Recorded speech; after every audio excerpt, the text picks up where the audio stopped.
Hoje a gente falou aqui bastante sobre violência contra a mulher, então a gente vai entrevistar agora a Amanda Sadala, que é diretora executiva da Serenas, uma ONG que atua para prevenir violências contra meninas e mulheres e também atua para qualificar o acolhimento a mulheres e meninas sobreviventes. Amanda, em primeiro lugar, queria te dar bom dia e agradecer por você estar aqui com a gente para a gente bater esse papo. Bom dia, gente. Obrigada. Obrigada a nós. Amanda, a gente noticiou hoje que um homem foi estuprado, depois morto, enquanto andava por uma trilha para ir para uma aula. Não foi isso. Foi uma mulher. Mas aí chama atenção, né? Porque a gente falar que uma mulher foi estuprada e depois morta é igual a gente repetir notícias que parecem, né, velhas aqui no nosso noticiário. Ou então, por exemplo, a gente trouxe mais cedo com o nosso correspondente em Genebra um dado que dá conta de que 840 milhões de mulheres no mundo todo passaram por violência física ou sexual ao longo da vida. Isso é mais ou menos 1 em cada 3 mulheres. Mas não chama atenção esse número, né, Amanda? A gente repete números e números viram uma estatística que, se eu falar 840 ou falar 5 ou falar 7 bilhões, as pessoas continuam e a gente segue vivendo a nossa vida normalmente. O que a gente falou muito aqui hoje é sobre a punição. A gente vai conseguir reverter esse quadro que é aterrorizante para todas as mulheres se a gente continuar sem punir os criminosos e esses psicopatas que atacam as mulheres? Eu acho que o grande ponto aqui é que a gente enxuga gelo quando o tema é violência contra mulheres, né? Enquanto a gente, para mim, o ponto não é nem a punição, o ponto é a prevenção. Enquanto a gente não trabalhar esse tema com os mais jovens, enquanto a gente não mudar a mentalidade das novas gerações que seguem reproduzindo comportamentos violentos, assim como dos mais velhos, a violência segue acontecendo. Eu, por muito tempo, fiz pesquisa em delegacias e o que eu mais via eram homens sendo presos e eles viravam para as mulheres e diziam: eu vou sair da cadeia e te mato. Por quê? Porque os homens que agridem, eles não acham que eles estão errados. Eles acham que quem está errado é o Estado que está prendendo eles. E você sabe que um dos programas mais efetivos que a gente tem de mudança de comportamento são os programas de ressocialização de homens agressores, que são programas educativos para homens que estão presos e que conversam com eles, fazem rodas de conversa com esses homens sobre o porquê que eles agridem. E a maior parte desses homens fazem isso porque viram seus pais batendo também em suas mães. E quando a gente pergunta para esses homens, e como que vocês se sentiam vendo seus pais fazendo isso com a sua mãe? Sabe o que eles respondem? Eu odiava isso. Eu achava isso um absurdo. E aí você pergunta, e por que você faz isso com a sua mulher? Porque eu não sei outra forma de ser homem. Porque eu entendo que ser homem é assim, eu preciso fazer isso para ser um homem, para reforçar a minha masculinidade. E aí, quando a gente desconstrói essa mentalidade, eles mudam.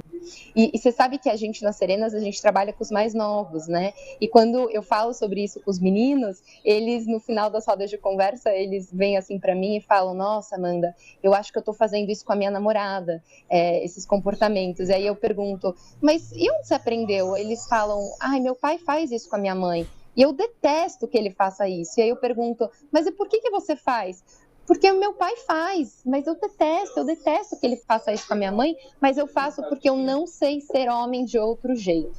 Então, a gente precisa educar os mais novos e educar os mais velhos sobre o que significa ser homem na nossa sociedade. Enquanto a gente continuar ensinando que ser homem significa ser violento, ser agressivo, ser possessivo, a gente vai continuar enxugando gelo, os homens vão continuar agredindo, a gente vai continuar tendo esses dados. Amanda, quando você falou da sua experiência, da sua pesquisa em delegacias, me chamou a atenção o fato de que essas respostas de alguns dos homens me pareceram, e você me corrija se eu estiver errado, um exemplo extremo um extremismo mesmo daquela narrativa do Estado contra o indivíduo. E aí o indivíduo homem, o indivíduo machista, um indivíduo extremamente egoísta e egocêntrico, né? Agora, há quem diga também, né, como contraponto, que uma das soluções seria armar a mulher, né, a vítima. Você acha que é por esse caminho ou não?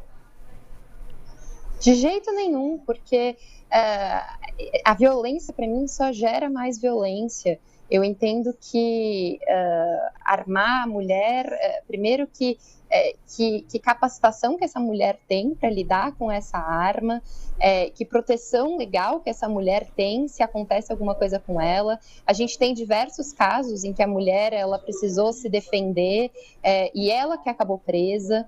Então, de forma alguma, eu acho que a gente não lida com violência, com mais violência, de forma alguma, de jeito nenhum.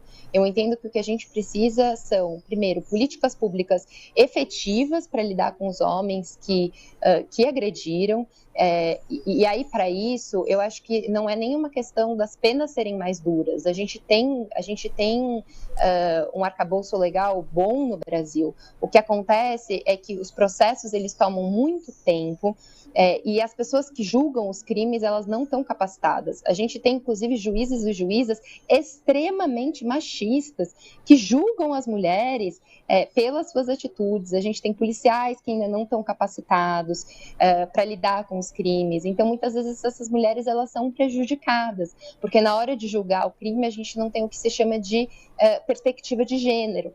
Então, esse crime ele não é julgado por uma pessoa que tem a capacidade de compreender que aquela mulher estava sendo manipulada, que aquela mulher tem uma dependência emocional deste agressor, e essa mulher acaba sendo extremamente prejudicada. Então, a gente precisa que as autoridades públicas, as autoridades da lei, né, os aplicadores da lei, estejam capacitados para lidar com esses casos de uma forma efetiva. E a gente precisa de maior investimento nos serviços públicos que lidam com esses casos, né? Então, a gente não tem abrigos o suficientes, a gente tem, a maior parte das cidades no nosso país não tem abrigo para mulheres que sofrem violência. Então, essas mulheres, elas acabam morrendo porque elas não têm para onde ir quando elas estão em risco de vida, né? Essas mulheres não têm para onde ir com seus filhos, essas mulheres não têm políticas para receber transferência de renda, então elas não saem de casa porque elas dependem financeiramente desse homem. Essas mulheres recebem medida protetiva, mas elas não têm um programa, por exemplo, como a gente tem em São Paulo, né, que é o Guardiã Maria da Penha, que vai verificar se o homem realmente não está se aproximando dessa mulher. Então a gente realmente precisa de políticas públicas mais efetivas. Amanda, muito obrigada pela sua entrevista. A gente só lamenta que medidas sejam tomadas depois de casos de grande repercussão, né? O ideal é que medidas sejam tomadas agora. Como a gente vê medidas, por exemplo, de conscientização em bares, restaurantes, estabelecimentos comerciais, que vêm cada vez mais sendo adotadas, mas isso acontece normalmente quando tem um caso de grande repercussão na mídia. E a gente não precisa dessas mulheres vítimas tendo que, enfim, às vezes perder a sua vida para que depois uma lei venha e seja criada ou uma maior fiscalização, que nem você disse. Só que, ressaltando para quem está nos acompanhando, quem quiser acompanhar o seu trabalho, dar uma olhadinha, um trabalho muito importante de conscientização, gente, por mais que pareça que estamos enxugando o gelo, tem pessoas muito comprometidas com isso e é isso que muda a realidade do nosso país, a nossa cultura também, Vocês podem, por exemplo, no Instagram procurar lá serenas.br, que é, então, a empresa ou ONG aqui, me desculpa aqui. É uma ONG. Uma ONG, exatamente. A ONG onde você trabalha, você que é diretora executiva da Serenas, uma ONG muito importante para atuar nessa prevenção da violência contra meninas e mulheres. Muito obrigada, Amanda, pelo seu tempo. Obrigada a vocês, gente. Tchau, tchau. Tchau.